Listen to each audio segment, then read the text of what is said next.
کیا بابر اعظم اور رضوان کے خلاف جو پلان تیار کیا گیا ہے محمد حفیظ کی جانب سے، جس بندے کو، جس شخص کو یہ پتہ نہیں ہے کہ ایک ایسی سیریز جس کی بنیاد پر ہم نے فائنل کے لیے کوالیفائی کرنا ہے یا پھر نہیں کرنا، تو اتنی اہم سیریز کو کہہ رہا ہے کہ ہم اس سیریز میں سیکھ رہے تھے۔ اور یار تم سیکھ رہے تھے، تم پہلی بار ہیڈ کوچ بنے ہو، تمہیں کیا پتا کبھی ہیڈ کوچ کا اسپیلنگ آتے ہیں، ہیڈ کوچ کے، ہیڈ کوچ بن گئے، ڈائریکٹر بن گئے۔ تو میرے خیال میں پھر میں توبہ کر لوں گا تجزیہ کرنے سے ہی، تو یہ میرے خیال میں ان کی غلطی نہیں ہے، ان الو کے پٹھوں کی غلطی ہے جو ایسا سوچ رہے ہیں کہ پاکستان ٹیم نمبر 1 بن سکے گی یا نہیں۔ بابر اعظم کی قیادت میں یہی سوچ رہے تھے۔ کچھ عرصے بعد اگر یہی حالات رہے تو پھر ہم سوچ رہے ہوں گے کہ T20 ورلڈ کپ کے لیے ہم کوالیفائی کر سکیں گے یا نہیں۔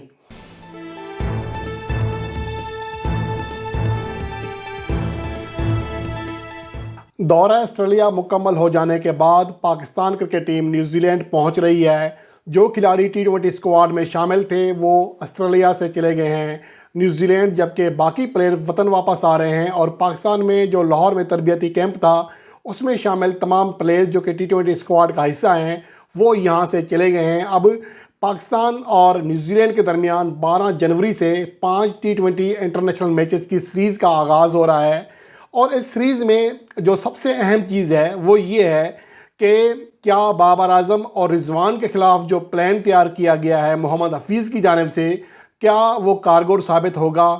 یہ ایک بڑا سوال ہے، اور محمد حفیظ کو کس بات کا انتظار ہے کہ اگر ایسا ہو گیا تو پھر وہ کسی حد تک بابر اعظم اور رضوان کا پتہ صاف کر دیں گے۔ بغض سے بھرے ہوئے محمد حفیظ کے بارے میں اگر بات کی جائے تو میرے خیال میں ان کی جو دانش ہے یا ان کی جو سوچ ہے اس کے اوپر سب سے بڑا سوال تو یہ ہے کہ ایک سیریز جو کہ دورہ آسٹریلیا اور پاکستان کے لیے سب سے مشکل ٹور ہے، اور اس سیریز میں یا ہم ویٹ کر رہے ہیں صدی کی پہلی ٹیسٹ کامیابی حاصل کرنے کا، ICC ٹیسٹ چیمپئن شپ میں ٹاپ پوزیشن کو برقرار رکھنے کا ایک چیلنج تھا۔ اس سیریز کو کہہ رہے ہیں کہ اس سیریز سے ہم سیکھ رہے تھے۔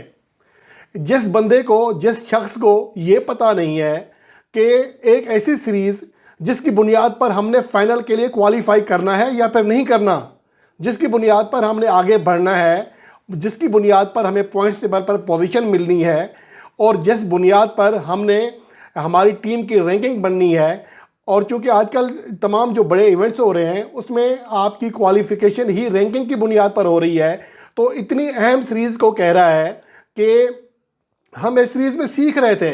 اور یار تم سیکھ رہے تھے، تم پہلی بار ہیڈ کوچ بنے ہو، تمہیں کیا پتا کبھی ہیڈ کوچ کا اسپیلنگ آتے ہیں، ہیڈ کوچ کے، ہیڈ کوچ بن گئے، ڈائریکٹر بن گئے، صرف ذکا اشرف سے قربت حاصل کرنے کی وجہ سے۔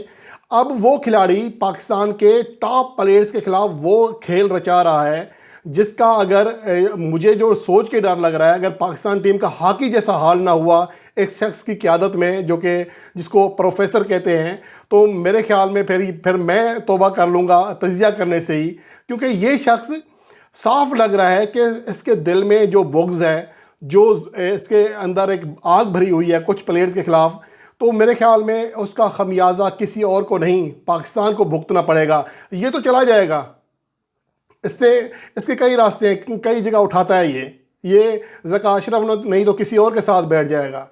یہ بندہ کہتا ہے کہ ہم اس سیریز سے تجربہ حاصل کر رہے تھے۔ یار آپ نے اس سیریز میں کیا تجربہ حاصل کیا؟ اور دوسری بات یہ ہے، کیا کوئی ہار کر بھی تجربہ ملتا ہے؟ ہارنے کا تجربہ سیکھ رہے تھے تو کیا سیکھ رہے تھے؟ اور اگر دورہ نیوزی لینڈ کی بات کریں تو اس سیریز میں بھی یہی کچھ ہونے والا ہے۔ اگر ہم آسٹریلیا کی بات کریں تو یہ بات سمجھ میں آ سکتی ہے کہ ہم صرف ابھی نہیں، وسیم اکرم کی قیادت میں بھی، انضمام الحق کی قیادت میں بھی، مصباح الحق کی قیادت میں بھی ہم وہاں پر ہارے ہیں۔ چلیں یہ بات کسی حد تک کہی جا سکتی ہے کہ ہم کو بھی زیادہ امید نہیں تھی کہ پاکستان ٹیم آسٹریلیا میں جا کر ٹیسٹ سیریز یا کوئی ٹیسٹ میچ جیتے گی، لیکن اگر نیوزی لینڈ کی بات کریں اور وہ بھی T20 فارمیٹ کی بات کریں تو پاکستان نے نیوزی لینڈ میں بہت اچھا پرفارم کیا ہوا ہے۔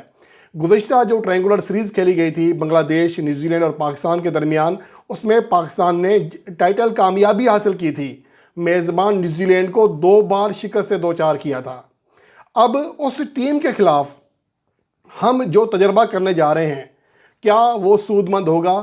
اور اس وقت جب ہمیں T20 ورلڈ کپ 2024 کی تیاری کرنی ہے، اس شخص کو محض یہ بغض ہے کہ وہ بابر اعظم کی زیادہ تعریف کیوں ہو رہی تھی، رضوان کی تعریف زیادہ کیوں ہو رہی تھی، افتخار احمد کی کیوں ہو رہی تھی. اس کو چند پریز کے ساتھ مسئلہ ہے. اور یہاں پر کچھ لوگ یہ کہہ رہے ہیں کہ جی پشتونوں کو ہی سپورٹ کر رہا ہے رضوان. یار خدا کا خوف کرو، لانا تو تمہارے اوپر. اگر تمہاری سوچ ایسی ہے پاکستان ٹیم کے لیے، پاکستان ٹیم کو چلانے کے لیے آپ کی سوچ بڑی ہونی چاہیے. کیا کراچی، کیا لاہور، کیا پشاور. تو آپ کو تو کارکردگی کے اوپر بات کرنا تھی. تو یہ اب سوچ کہاں سے آ گئی ہے کہ جی رضوان پلاننگ کر رہا ہے. اور وہ جو بڑی مچھوں والا زکا اشرف ہے، بڑی تو نہیں ہے اب، تو بڑا کیا کہوں اس کو یار. تو اس شخص کی جو سوچ ہے یار، یہ شخص یقین کریں پی سی بی کی کرسی کے باہر جو گیٹ نہیں کھولتے، سلام صاحب کرتے ہیں، یہ اس قابل بھی نہیں ہے کہ اس کو یہ دیا جائے. ہوگا اپنا بزنس مین، اپنی جگہ ہوگا، سیاسی تعلقات بھی ہوں گے، لیکن اگر کرکٹ کے لحاظ سے سوچا جائے، کرکٹ کی سمجھ بوجھ کے لحاظ سے سوچا جائے، تو یہ شخص پی سی بی کے گیٹ کے باہر کھڑا کرنے کے قابل بھی شاید نہیں ہے. تو اس کے آپ جب بھاگ دوڑ اس کے ہاتھ میں دو گے تو پھر ایسے نمونے آئیں گے جو پاکستان کرکٹ کو چلائیں گے. اب میں یہاں پر جو آپ کے ساتھ بات کرنے جا رہا ہوں، جو شیئر کرنی ہے بات، وہ یہ ہے کہ بابر اعظم کا ویٹ کیا جا رہا تھا کہ یہ ناکام ہوئے. جیسے کہ دورہ آسٹریلیا میں بابر اعظم ناکام ہوئے، فوری اسٹیٹمنٹ آ گیا ان کو آرام کرنا چاہیے. اور جو ناکام تھا اس کو نیب کیپٹن بنا دیا شاہین شاہ افریدی کو، ٹیم کا، ٹیسٹ فارمیٹ کا. تو اگر ہماری سوچ ایسی ہے ایک کھلاڑی کی خراب کارکردگی پر اس کو نیب کیپٹن، اور دوسرا اگر فلاپ ہو تو اسے اچانک کہیں کہ آپ آرام کریں جی. اور یہ آرام کس شخص کو کرنے کے لیے کہا جا رہا ہے جو کہ صرف 2 اننگز پہلے نیوزی لینڈ کے خلاف T20 انٹرنیشنل میچ میں سنچری کر چکا ہے. اس کھلاڑی کو کہہ رہے ہیں یہ آرام کرے. اور امید کیا ہے سیم ایوب سے اور صاحبزادہ فرحان سے. میں یہاں پر سیم ایوب کے خلاف نہیں ہوں اور نہ ہی صاحبزادہ فرحان کے. میں تو ہمیشہ کہتا ہوں کہ ٹیلنٹ کو لانا چاہیے، موقع دینا چاہیے، لیکن آپ کی سوچ پازیٹیو ہونی چاہیے. آپ کی سوچ یہ ہونی چاہیے ہم پول بڑھا رہے ہیں، لیکن آپ پہلے سے پلان کر کے بیٹھے ہوئے ہیں تو پھر آپ ٹیم کا ستیہ ناش کرنے جا رہے ہیں. صاحبزادہ فرحان گو کہ وہ اس کی ڈومیسٹک کرکٹ میں کارکردگی دیکھیں، گزشتہ 3 جو T20 کپ ہوئے ہیں سب کے ٹاپ اسکورر تھے، لیکن جب انہیں پاکستان سپر لیگ میں موقع ملا تو آپ کو پتہ ہے ان کی کارکردگی کیا ہے. وہ پاکستان سپر لیگ میں جو میچز کھیلے ہیں ان میں ان کی کارکردگی بہت نیچے ہے. ان کا ہائیسٹ اسکور جو ہے وہ 44 ہے.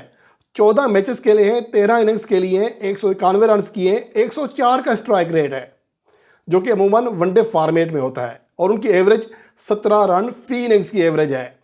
مجموعی طور پر 13 اننگز میں 18 چوکے اور 5 چھکے لگائے ہیں. تو جب ہمیں دیکھنا پڑتا ہے کہ نیشنل T20 کپ اور PSL میں جب اتنا بڑا فرق ہے تو نیشنل T20 کپ کی کارکردگی کی بنیاد پر ہم ایک کھلاڑی کو لا رہے ہیں کہاں پر؟ پاکستان کے انٹرنیشنل میچز میں، اور وہ بھی نیوزی لینڈ میں. میں اس لیے ہمیشہ کہتا ہوں کہ آپ اپنے ٹاپ پرفارمرز کو اگر آپ نے بنانا ہے تو ہوم سیریز میں موقع دیں، انہیں چھوٹی ٹیم کے خلاف موقع دیں. کیا عبداللہ شفیق کے گن نہیں گائے جا رہے تھے؟ کیا وہ آسٹریلیا میں کامیاب ہوا؟ کیا سعود شکیل کے گن نہیں گائے جا رہے تھے؟ کیا وہ آسٹریلیا میں ٹیسٹ سیریز میں کامیاب ہوا؟ نہیں ہوا، اور ہونا بھی نہیں ہے. بھائی بہت بڑا فرق ہے یہاں کی کنڈیشن میں اور وہاں کی کنڈیشن میں.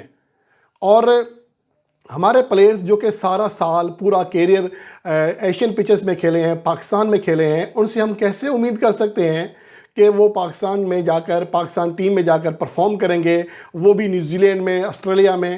تو یہ میرے خیال میں ان کی غلطی نہیں ہے، ان الو کے پٹھوں کی غلطی ہے جو ایسا سوچ رہے ہیں.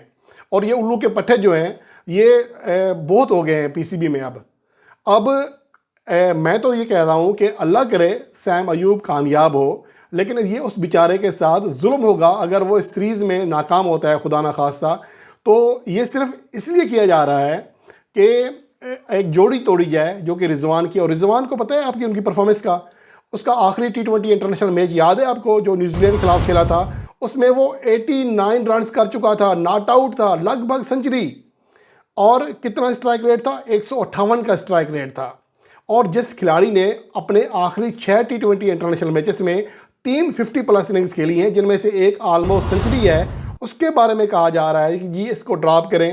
اس نے جو 50 رنز کیے تھے نیوزی لینڈ کے خلاف 34 گیندوں پر کیے تھے، 6 چوکے اور 1 چھکا، اس کے علاوہ نیوزی لینڈ کے خلاف سڈنی کے مقام پر جو کہ سیمی فائنل تھا T20 ورلڈ کپ 2022 کا، اس میں وہ 43 بالز پر 57 رنز کرنے میں کامیاب رہے تھے ایک اہم ترین میچ میں۔ اور ہم اس جوڑی کو کہہ رہے ہیں جس نے آخری میچ میں 158 کے اسٹرائک ریٹ سے 89 رنز کیے ہیں۔ اور اسی میچ کی بتاؤں، اگر آپ کو ساتھ میں اسکور کارڈ شیئر کر دیتا ہوں کہ اسی میچ میں محمد حارث کھیلے تھے، پہلی گیند پر آؤٹ ہوئے تھے 1 ڈاؤن پوزیشن پر، اور سیم ایوب کو موقع دیا گیا تھا چوتھے نمبر پر اور وہ دوسری گیند پر آؤٹ ہوئے تھے، دونوں 0 پر آؤٹ ہوئے تھے۔ تو آپ جب ٹیم بناتے ہیں تو بہت ساری چیزیں دیکھنا پڑتی ہیں۔ محمد رضوان کو اور بابر اعظم کو اگر آپ نے ان کو سائیڈ لائن کرنا ہی تھا تو کم از کم دورہ نیوزی لینڈ میں یہ رسک نہیں لیا جا سکتا تھا۔ اب جو سیٹنگ سمجھ آ رہی ہے مجھے پلینگ 11 کے لحاظ سے، میں اپنی اگلی ویڈیو میں پلینگ 11 کے اوپر بھی بات کروں گا کہ پلینگ 11 میں اب کیا ہوگا، کتنے اوپنرز ہیں ہمارے پاس، رضوان، بابر اعظم، سیم ایوب، فخر زمان، صاحبزادہ فرحان۔ آپ نے 6 کھلاڑی تو ایز اے اوپنر کھلا دیے، اب ان میں سے کس کو 1 ڈاؤن رکھیں گے، کس کو چوتھے نمبر پر کھلائیں گے؟ اور اعظم خان بھی ہیں، افتخار احمد بھی ہیں، تو ان لوگوں نے بھی تو اپنی جگہ لینی ہے مڈل آرڈر میں۔ تو یہ جو سوچ ہے، یہ جو پلاننگ کی جا رہی ہے، یہ بہت زیادہ غلط ہو رہی ہے۔ یہ محض ایک باکس کے اندر ہو رہی ہے، اس میں کوئی پاکستان ٹیم کا مفاد پوشیدہ نہیں ہے۔ اگر آپ نے اپنے پلیئرز کا پول تیار کرنا ہوتا ہے تو آپ کو اتنا سمجھ آنی چاہیے کہ ہم نے اپنے پلیئرز کو کن کنڈیشن میں موقع دینا ہے تاکہ ان کا اعتماد بحال ہو، تاکہ پاکستان ٹیم کی کارکردگی، پاکستان ٹیم کے نتائج کے اوپر فرق نہ ہو، ہماری رینکنگ کے اوپر فرق نہ ہو۔ کل کو آج ہم یہ رہیں کہ ہم ٹاپ 5 میں تو ہیں کم از کم وائٹ بال میں جو رینکنگ میں، کل کو اگر ہم ٹاپ 8 میں نہ رہے تو پھر ہمیں کوالیفائڈ راؤنڈ کھیلنا پڑیں گے جو ویسٹ انڈیز یا دیگر ٹیمیں کھیل رہی ہیں۔ تو مجھے یہ لگتا ہے کہ اگر محمد حفیظ کے پاس یہ رول رہا تو پاکستان ٹیم کو خدا نخواستہ اسی جگہ لے جائے گا جہاں پر ہم یہ سوچ رہے ہوں گے۔ آج ہم سوچ رہے ہیں کہ پاکستان ٹیم نمبر 1 بن سکے گی یا نہیں، بابر اعظم کی قیادت میں یہی سوچ رہے تھے۔ کچھ عرصے بعد اگر یہی حالات رہے تو پھر ہم سوچ رہے ہوں گے کہ T20 ورلڈ کپ کے لیے ہم کوالیفائی کر سکیں گے یا نہیں۔ یہ ایک بڑا المیہ ہے، اور مجھے لگتا ہے کہ اگر کرکٹ کے ساتھ کوئی مخلص ہے، کم از کم جو تجزیہ کار ہیں وہ حقائق سب کے سامنے رکھیں۔ محض باکس میں محض کسی ایک کھلاڑی کو، کسی 1-2 کھلاڑی کو نیچا دکھانے کے لیے جتنی بھونڈی حرکتیں ہو رہی ہیں، یہ پاکستان کرکٹ کو بہت زیادہ نقصان پہنچا سکتی ہیں۔